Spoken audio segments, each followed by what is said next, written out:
In today's climate, nothing will make you a more accurate or confident shooter than Crimson Trace laser sighting systems. Get the immediate, decisive advantage of the world's only grip-integrated laser sights today. Shoot better. Stay safer. Crimson Trace.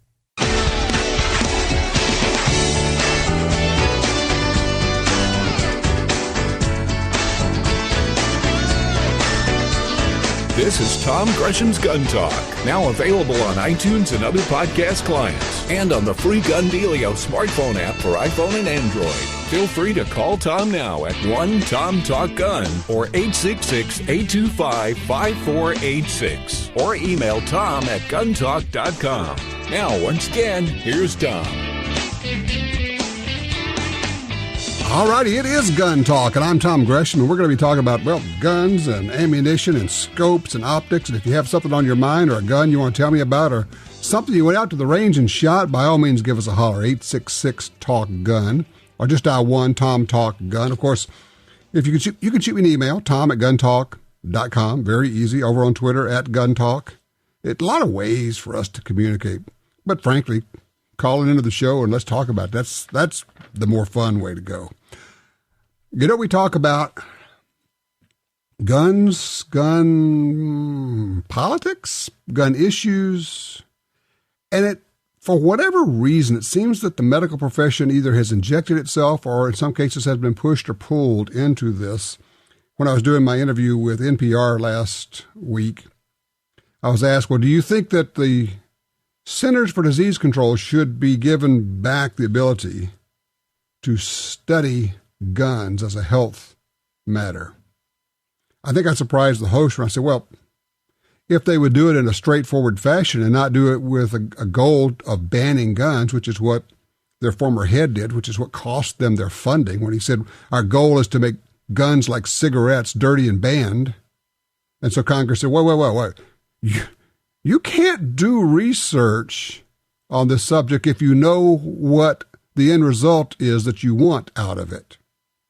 And so there we are. A lot of people don't understand that's how that ban got put in place in the first place. But we have other issues with doctors asking about guns, and people, I have doctors telling me, look, it's required. If I don't do it, I won't be able to get Medicare patients. I won't be able to.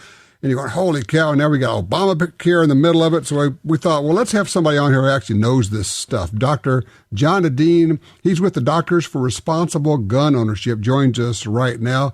John, I appreciate you being here. This is going to help us out.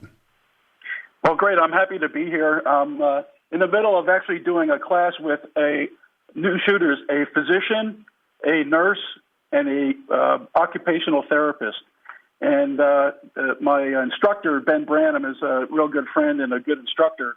But anyway, as far as the healthcare issues go, Tim Wheeler is the founder of Doctors for Responsible Gun Ownership, and he was one of the people that were instrumental in getting that ban put in place because of the bad science that was put out by NIH. Right. So we're in the middle of this still. The organization has actually grown quite a bit in the last couple of years. We're actually revitalizing the organization, and I'm the membership director. So I want to put a plug in to any healthcare provider out there, either a doctor, nurse, or even technician. If you're interested in helping us out, go to our website, drgo.us. And then, okay, Tom, you can ask your questions now that I've got my plug in. Well, one of the things you didn't get to hear last hour is I was being interviewed by NPR, and when I said, well, I don't think that the CDC should get, and NIH, they should not get federal dollars if their goal is to ban guns, and then they initiate their studies with the goal of banning guns. And the host said, well, are you saying that they shouldn't study Ebola because they want to ban Ebola and wipe it out? I said, well, surely you're not saying that guns and Ebola are the same thing. And his response was, well, they both kill people. So that kind of gives you an idea where some people are on this. They see guns as a health menace, a health issue. I've actually heard them describe guns as a virus. You've probably heard the same thing. Absolutely. And the problem is that they're not, you can't collate them. I mean, if you want to look, it's the criminal that's the virus. If you want to eradicate the bad thing, it's the criminal actor, not the tool that he uses. And it's very simple to demonize guns, and we all know that. I mean, guns don't fight back. And criminals, they do fight back, and they're hard to catch, and they're hard to control. What you really need to do is have criminal control, not gun control. Let me ask you, at the Gun Rights Policy Conference, there was this discussion about security in hospitals or terrorists and guns. What was that all about? Well, my thing is gun-free zones in hospitals and that they need to be eradicated. And I looked at the history of terrorism against hospitals, and I found an excellent paper written by the International Institute for Counterterrorism in Israel in 2013. And they actually looked at 100 terrorist attacks against hospitals in 43 countries, resulting in 775 deaths and over 1,700 injuries. I look at my hospital and I look at the hospitals around and I say, boy, what a target. And hospitals have drugs, they have viruses, they have bacteria, they have nuclear materials, and they have healthcare information which can be used against whoever as a leverage. So it's a good target. Also, they're soft targets because they're not defended. There's nobody goes through metal. At least in many hospitals, they don't go through metal detectors looking for weapons. Right. Once a hospital is taken, it's a huge target. If you look back in 1995 in Russia, some Chechen terrorists, about 150 of them, took over a hospital in a place called Budanovsk. And they held the hospital for 6 days, and they repelled several counterattacks to try to get people out of there. And it ended up, the Russian government ended up capitulating to the Chechens, and they left Chechnya because of this hostage thing, because they had 2,000 hostages. So what government is going to stand up to that kind of thing? So this is the kind of stuff that I'm very concerned about. And in some states, I don't know if it's true for all states, but in some states I know that hospitals are a prohibited area. If you have a concealed carry permit, you cannot carry in a hospital. Yeah, in most states they are. The only ones that I know of, I think Utah is a carry state, and I think maybe New Jersey might be too, except that nobody can get a concealed carry license in New Jersey. So right, exactly. Okay, so you're talking this up as hospitals being targets for terrorists. Is anybody hearing you? Are you getting anywhere with this discussion? I've talked to some people. I have a very good friend who's an FBI agent who I will not name his name, but he's a counterterrorism guy. Mm-hmm. And after I gave my talk in Phoenix, I actually gave him the material that I used. And he says, this is very interesting. I'm going to talk to some people about this. So maybe people are listening. Most people or think the about individual. schools.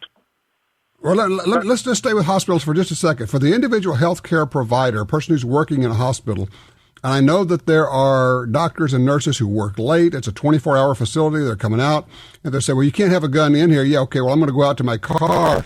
And the bad guy says, okay, you have drugs, you have money, you're a doctor, you're a nurse, you're a healthcare provider, and they get robbed right there.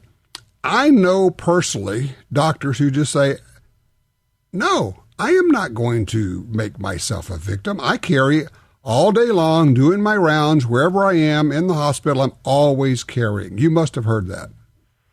Yeah, absolutely. And the issue is really, what's the penalty for violation? In some states, it's a pretty significant penalty. Other states, it's a trespassing thing, and you can get a slap on the wrist. So, it's really, am I going to risk my livelihood and my career by carrying in a hospital? Or am I going to risk a slap on the wrist? The doctor in Pennsylvania last year, it was against the rules for him to carry, but thank goodness he was carrying because he kept himself from getting killed and a lot of other people too.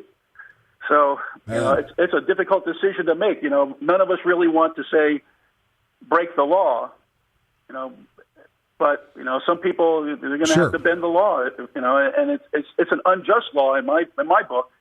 Because, why is a hospital any different than any other place? All right, real quickly then, for those who are still getting the question, they go in to see their doctor and they're asked these questions on this form, and one of the questions is, do you have guns in your home? What do we say? My answer is that's a boundary violation. In fact, what is your qualification to ask me about guns? What education have you had in gun safety training? You know, which diploma says that you're an expert in gun stuff? And the answer is going to be, I don't have one. Or they'll say the American Academy of Pediatrics says this. Right. And some of them have told me, well, I'm required to ask this by Obamacare or by the feds or whatever, so I just ask it anyway. Here's a question for you. Is there any downside to just saying no? That's what I'd say. That's what I'd say no. There's no penalty for telling them something that's not true. I mean, look, let's just be clear. It's okay to lie in this case. Just say, no, we don't have any guns. Move on. That's right. Let's keep move on. And just there we go. And just there, no drama, no anything. And if you're concerned with it, you've got a big no there. Nobody's ever going to come back on you on that thing. Right. Well, the concern is that the electronic medical record is available to the federal government for review. Exactly. And if they really wanted to find out who had guns, they could look in their database and find the answer yes to that question. If they want to start confiscating, this is backdoor gun registration as far as I'm concerned. And absolutely. That's illegal by statute. So the question is, this is basically an illegal question. That's a good point, because for those who don't know, gun registration by the federal government is illegal by at least 2 different laws, making it illegal for any federal agency to compile gun registration records. Now, do we think the ATF holds on to those records, or the FBI? You can answer that one. Doctor, I appreciate that. Doctors for Responsible Gun Ownership is the group, drgo.org or .us. It could get you there. If you are a medical professional, I would sure urge you and encourage you to join and be a part of this, I think, an excellent group. All right, open lines now. 866-TALK-GUN. Get you in here. I'm Tom Gresham.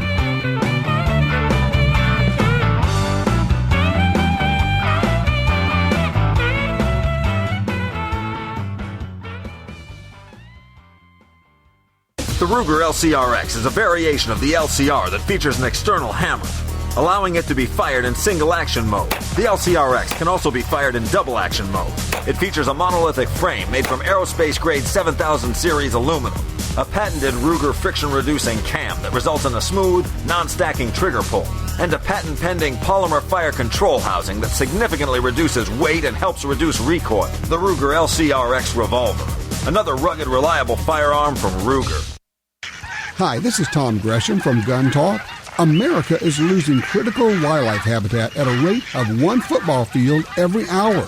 It's happening on the Louisiana coast, but it's critical to all sportsmen and conservationists. These precious wetlands provide winter habitat for more than 10 million ducks and geese annually, waterfowl that migrate north through dozens of states. Don't shrug it off. Get involved. You can help. Visit vanishingparadise.org. Who will you trust with your guns and valuables? Liberty Safes are the best built and most secure safes on the planet. They sell more gun safes than any other brand. It's about trust earned through performance. If your Liberty Safe is damaged by fire or attempted break-in, they'll send a new safe right to your home. Protection from thieves and fire. Trust the #1 maker of quality gun safes. LibertySafe.com. Behind every revolution is a patriot. Just as this great country was founded on the ideals of many, the new Mossberg Patriot is the sum of all that came before it. Reliable, timeless, built to last. The classic American hunting rifle with a heritage forged over generations has come home. Mossberg, built rugged, proudly American. You're at a gun store and your phone tells you about hot deals. Want to know about special offers? No problem when you have Gun Dealio, the free app for your smartphone. Gun Dealio delivers the latest deals on guns, ammo, and extras direct to your phone. Don't overpay for your shooting gear. Get Gun Dealio. It's free at the App Store and Google Play. Trigger the deals with Gun Dealio. GunDealio.com. If you're looking for a safe and trusted way to sell your firearms, look no further than Dury's Gun Shop. I trusted them to sell my dad's collection. They built their business for over 50 years on honesty and customer service.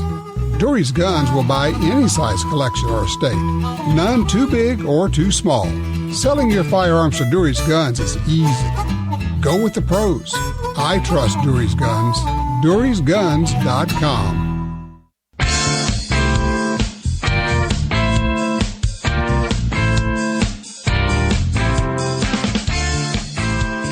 All right, back with you. 866 Talk Gun. Get you in here. Tom Gresham.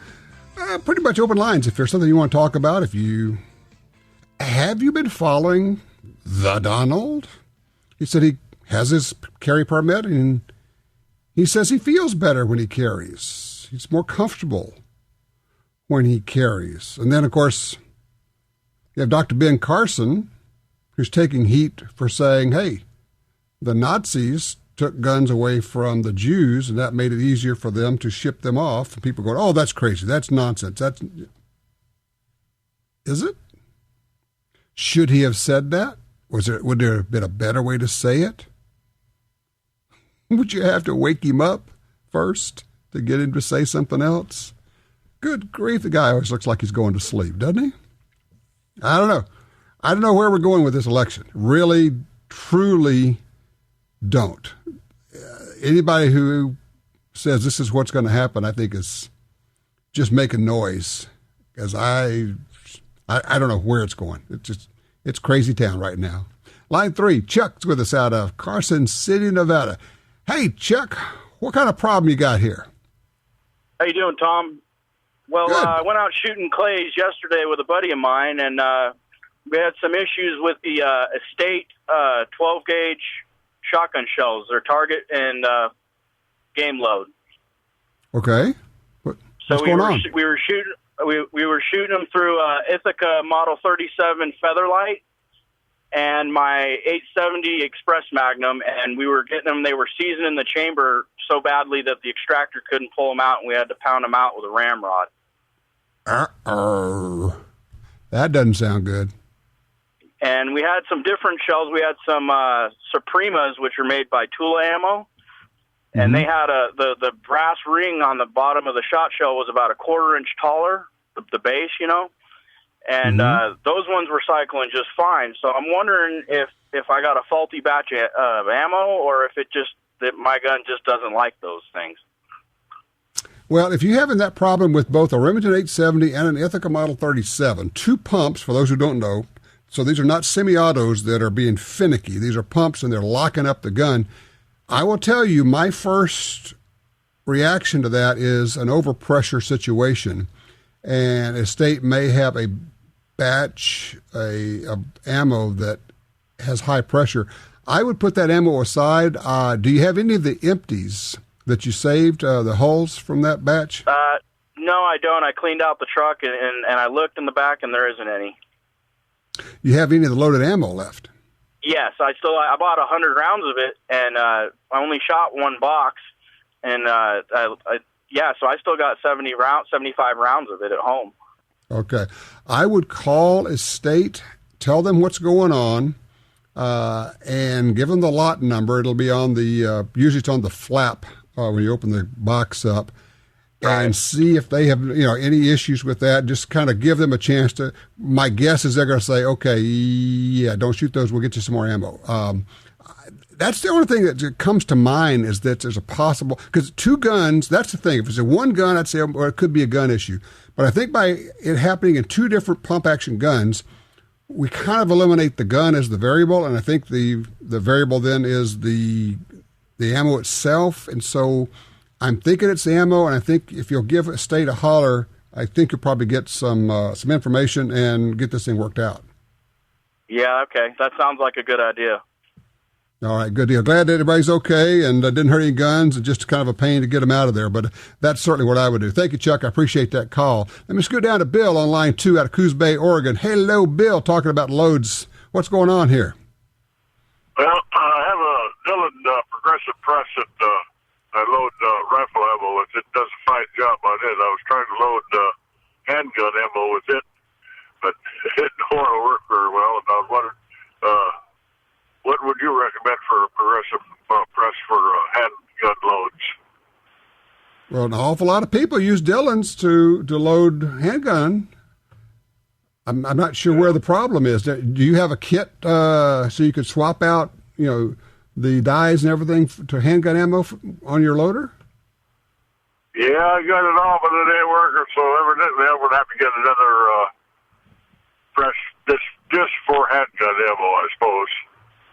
Well, honestly, I will tell you, most people I know, if you're doing a lot of ammo, if you're going to have more than one progressive, they end up having, or if you're going to have a progressive for more than one caliber, they end up setting up a dedicated loader for each caliber. But before you do that, I'm going to suggest you call the folks at Dillon. They're real good people, and I think they would help you out with this and say, okay, here's what's going on. They also have a number of videos on their website that can help you. If you don't have that number, I have it here. If you want to write it down, I can give you the number for Dillon. Okay, give it to me, please. Okay, it's 800-762-3855. Correction, that's 3845. So let me do it again. 800-762-3845. 3845. I like those calibers. So just imagine it's, okay, thick calibers. 800-762, like 762 NATO, and then 38 and 45. Hey, that's clever. These guys did this on purpose, didn't they? Yeah, it sounds that way. Yeah. When you talk to that fellow about the doctor, I must have a virus too, because I sure collect a lot of guns. You got the gun collector virus. Yeah, well, don't go too close to me because I got enough of that as it is. I appreciate that. Thank you, Bill. Dave, don't go anywhere. We're going to get to you in a few minutes here. We'll do that. Also, we want to talk about, interesting, do you put together your support of guns and gun rights with your religious faith? Something we're going to be talking about. Should the two be connected, linked? They are in a lot of people's minds, something we could talk about. Also, we're talking about holsters. And then a little bit later on in the show today, we're going to be talking about safes, particularly how do you keep your gun safe in your home but still have it available to you quickly? Because a lot of people say, well, I keep it locked up in my big safe. That's a good thought. But how you going to get to it?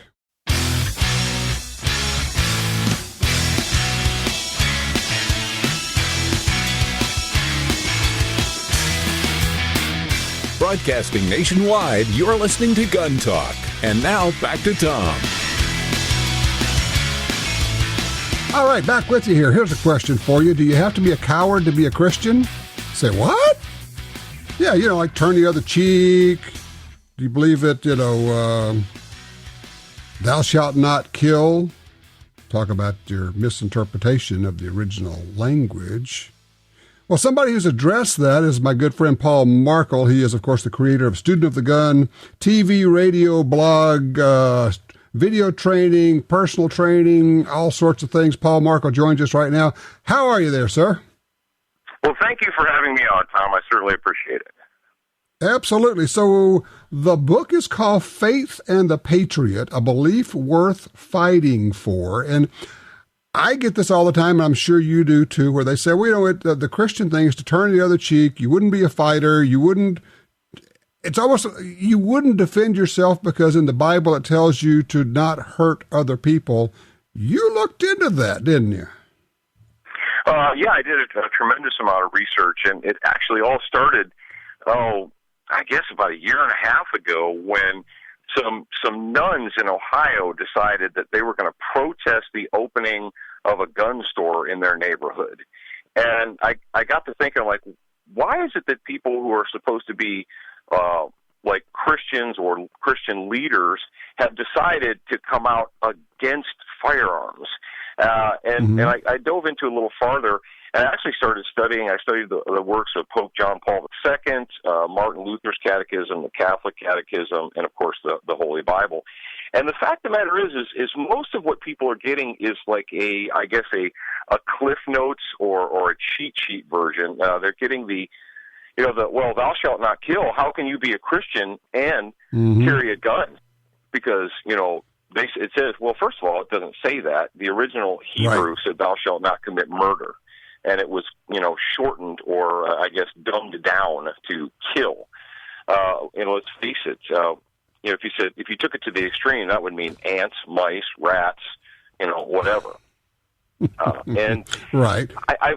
You and I, we run in circles with a lot of alpha males. Would you say that is correct? Fair enough. Yes. Yeah. And a lot of my peer group, I've been I was a United States Marine, and I've worked a lot with special operations people and so forth.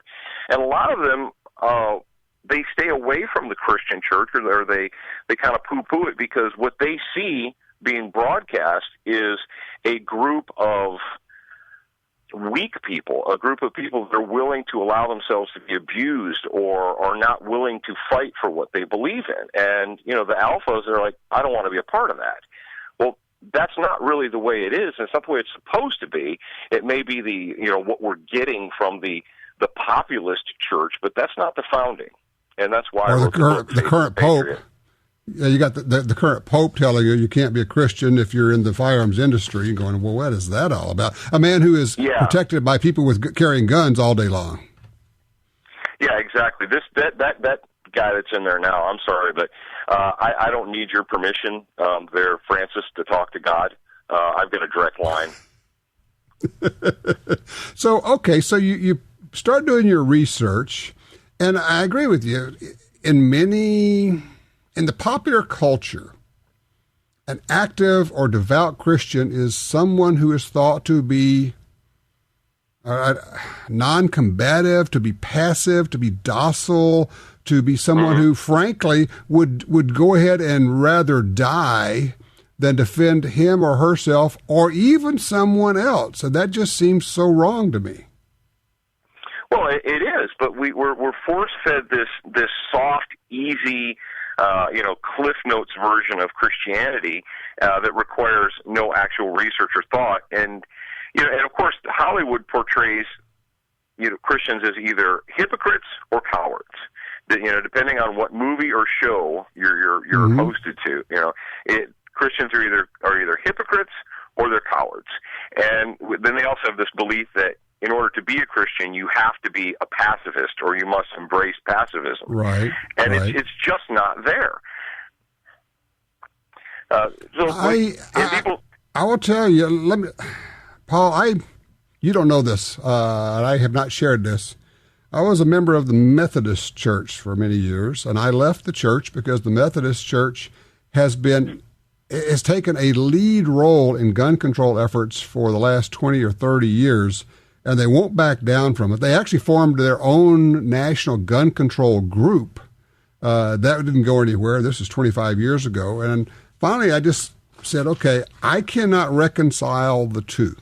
I cannot do these two things, be an advocate for personal protection and personal responsibility, and have the church that I attend have an exact opposite position. So I wasn't going to change them, so I left.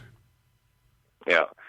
Well, that's why I think a lot of people in our position, a lot of your listeners, a lot of students of the gun, they have a hard time embracing a church in the modern world, because what they're fed, unfortunately, they're fed a lot of this: go along to get along, don't argue, don't fight with the state. If the state tells you guns are bad, then the guns are bad. And the reason I wrote the book was to give hope and encouragement to people who are struggling with that, and to let them know, look, there's not just me saying this. There's proof. If you look in the Bible, basically just substitute the word sword for gun, because obviously there weren't firearms in biblical times. But if you were to substitute the word sword for gun or gun for sword, you'll see. And like I said, we go back to Luther's Catechism, the Catholic Catechism, actually the works of Pope John Paul. And Pope John Paul affirmed the right to self-defense, and he laid it out. And what really bothered me about the Catholic nuns in Ohio, deciding on their own that they were going to protest a gun store, a lawful business, because they sold guns. Like, how is it that knucklehead Paul Markel was able to find and read the the advice and the words of Pope John Paul, but Catholic nuns can't find that? Catholic nuns don't read the Catholic catechism? I'm looking in the book here. What is, we talk about reinvigorating the Black Regiment. What's that? Well, the Black Regiment actually was not a term of endearment. It was a derogatory term used during the Revolutionary War period by the Tories. And if you know anything about your American Revolutionary War history or your revolutionary history, the Black Regiment, or the pulpit, or the preachers and deacons and pastors and so forth of New England and of the colonies, played a huge part in inspiring the people to separate from Mother England and form their own country, to be independent, to seek liberty, and so forth. And the Tories didn't like that. They did not like that at all, that every Sunday the colonists were sitting in churches listening to people tell them and talk about individual liberty and so forth, and self-determination, self-destiny. And so they started referring to these guys as the Black Regiment. But, of course, the people that were doing it actually embraced it. And they're like, okay, well, I'll take that.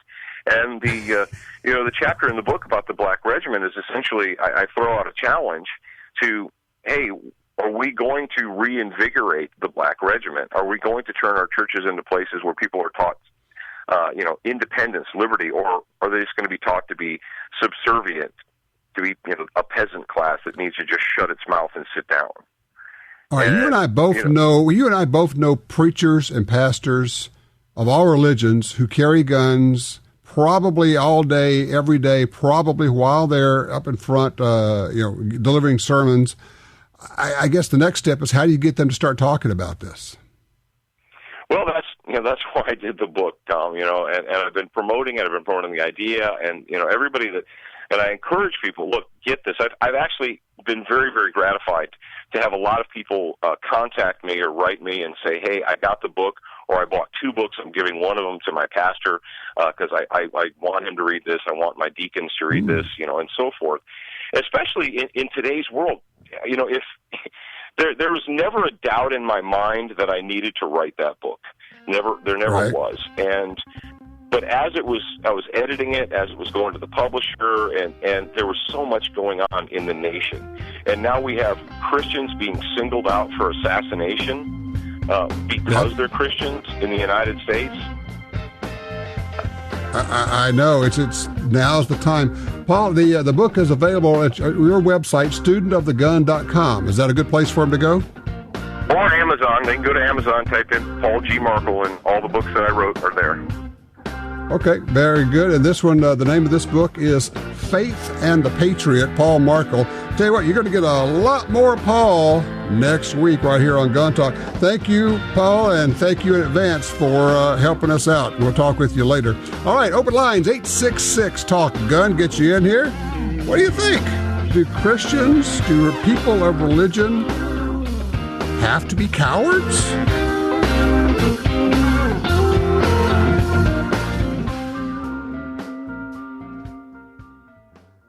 Experts agree that the low-range variable rifle scope is best for most situations. Now, Trijicon offers a stunning 1-to-6 power variable in the AccuPoint line. Featuring a battery-free illuminated reticle, superior glass clarity, and rugged construction, it's the one scope you need for hunting and competition. Long eye relief, aircraft-grade aluminum housing, manual brightness override. See the 1-to-6 power AccuPoint at Trijicon.com. Trijicon.com. The XDM 3.8 Compact from Springfield Armory is 2 guns in 1. Use as your concealed carry gun with a compact magazine and use the extended magazine for home defense. Carry 13 rounds of 9mm in the compact magazine and a whopping 19 rounds in the extended magazine. To see the entire family of Springfield Armory XDM pistols, go to SpringfieldArmory.com. That's SpringfieldArmory.com. It's time for the Brownells Trivia Question. Brownells, serious about firearms since 1939. Are you a gun know-it-all? Well, you may have a chance to win the Brownells Gun Talk FN SCAR 17S Dream Gun and a trip to the NRA show in Louisville, Kentucky, May 19th through the 22nd. Here we go. Which of the following is not currently a bench rest cartridge? 6mm Dasher, 6mm BR, or 6mm Lee Navy? To answer and have a chance to win, go to brownells.com/guntalk. That's brownells.com/guntalk. When it comes to firearms, Brownells has more, knows more, and does more, and guarantees it all forever. Brownells is serious about firearms.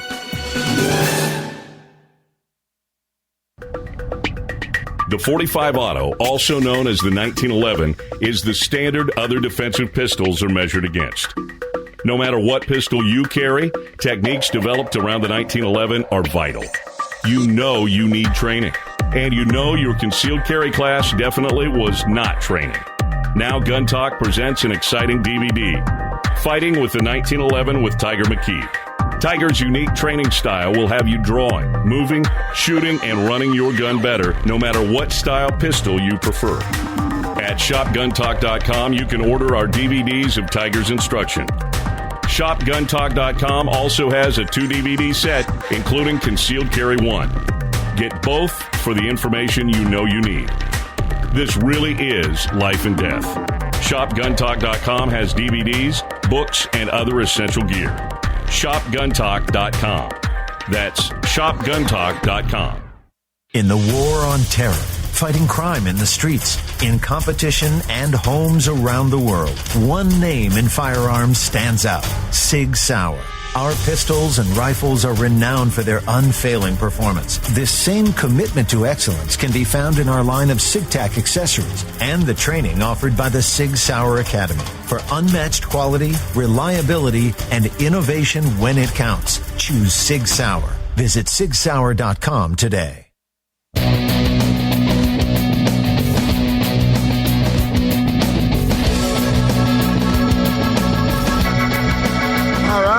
Going straight to the phones. Let's talk to Casey on line 1 out of Aztec, New Mexico, with a Truth Squad report for us. Hey, Casey. That's right, Tom. And the person of interest here is Sam's Club department stores.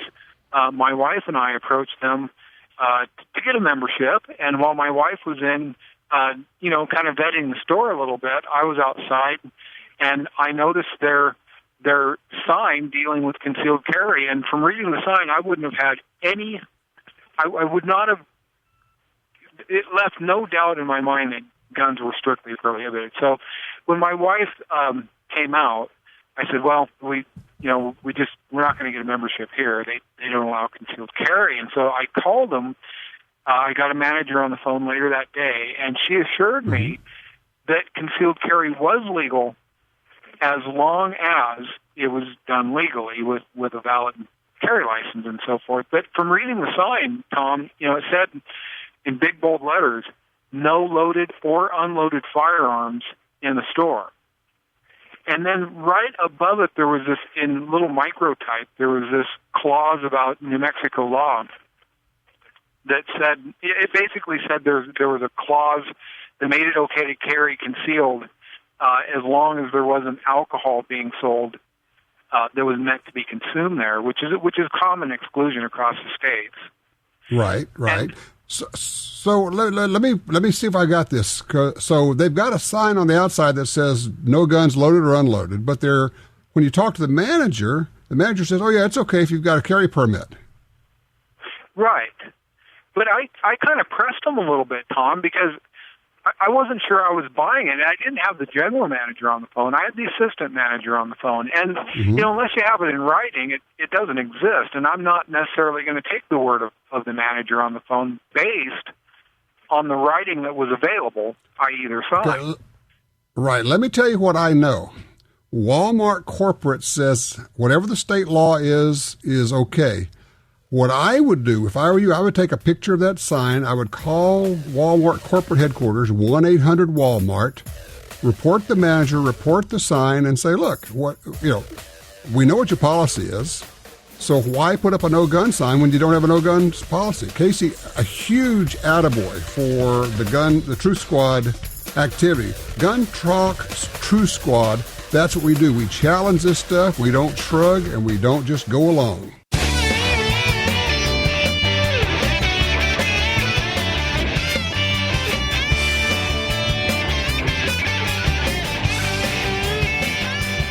All right, back with you, 866 Talk Gun. Dave's in South Carolina on line 4. Hey, Dave, what you looking for here?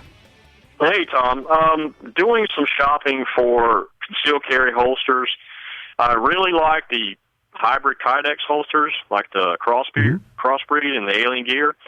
But my question is, in your experience or your opinion about weapons retention, I've read some stuff like a crossbreed, after you've had it a while, it just doesn't have the retention it did when it was new, like carry every day. Alien gear offers the availability to add tension, which is nice. But then also Galco has a really quality solid leather holster. So I'm just wondering what your take is. I know what you're going to say. All right. Yeah, here, you know where I'm going to say. I'm thinking about there's a room like 20 feet from where I'm sitting, and there's a box there that's huge, and it is full of holsters. Any given day, I may be wearing a hybrid or an all-leather or a straight-up Kydex. Really? Wow. I cannot make up my mind. I honestly cannot. If you have a holster, it has a Kydex shell, like a crossbreed, for instance. If, for whatever reason, it starts getting sloppy, if the Kydex is really heated up, and that will happen with Kydex if it gets really hot, you can always, a couple of ways to go. You can always send it back to crossbreed, and they'll tighten it up for you. You can give them a call. They'll probably talk you how to do it yourself. It's not a big deal. Now, you're talking about just retention, like not falling out. You're not talking about like keeping somebody from being able to snatch it out of the holster, right? Well, the keeping someone from snatching out of your holster is probably the other half of the coin. Is what I've read. Solid quality leather holsters. It's much more difficult because of the resistance. So that's why I was calling your take on it. Okay. Here's my thought on that. If you're carrying it concealed, nobody's going to be trying to snatch it out because they don't know it's there. I don't really worry about retention on a concealed carry holster. If you're going to open carry, I feel very strongly on this one, you should, if possible, have a holster that has positive retention so that you have to it's a thumb break. There's a strap over the back of the gun where you snap it off with your thumb, or there's a button you push, or there's a certain thing that you have to do so that someone who grabbed the pistol and did not do that action, they could literally pick you up off the ground by grabbing the grip of your holster, and it would never come out of the holster. Now, that's a retention holster. Oh, okay. Okay. Different kettle of fish there. If you're going to open carry, I feel that you should have a real, honest-to-goodness retention holster. If you're going to conceal carry, I don't think it's a big deal. The main thing is you don't want it to fall out. Now, one of the things that Clint Smith will help people do, he says, put all your gear on, and people are open carrying at the range. He says, all right, now do 2 somersaults for me, and then roll around on the ground for a while. And then he says, all right, stand up. He says, look at all that stuff on the ground. You're not going to have that in a fight. All that stuff that fell out of your belt and, your gun laying there and everything else. He says, that won't be there because chances are you're going to be on the ground when you're in a fight. I mean, it's like one of those deals. If you get a group of people, you say, have you ever been in a fight? You raise their hand, right? During that fight, were you ever on the ground? Almost all the hands stay up. Remember, gun is the adjective, fight is the noun. You're in a fight. Chances are you'll end up on the ground. Chances are you'll roll around. It's not like in the movies. That's why we get this training to learn to shoot on the ground, on our side, on our back, in a supine position. How to do that, how to do a reload from down there, how to get your extra magazine out from down there. Wow, that's hard. Yeah, it is. Staying alive can be hard. Protecting your kids can be hard. Why do we do it? Because it's worth it. And because we're the sheepdogs. We're not the sheep.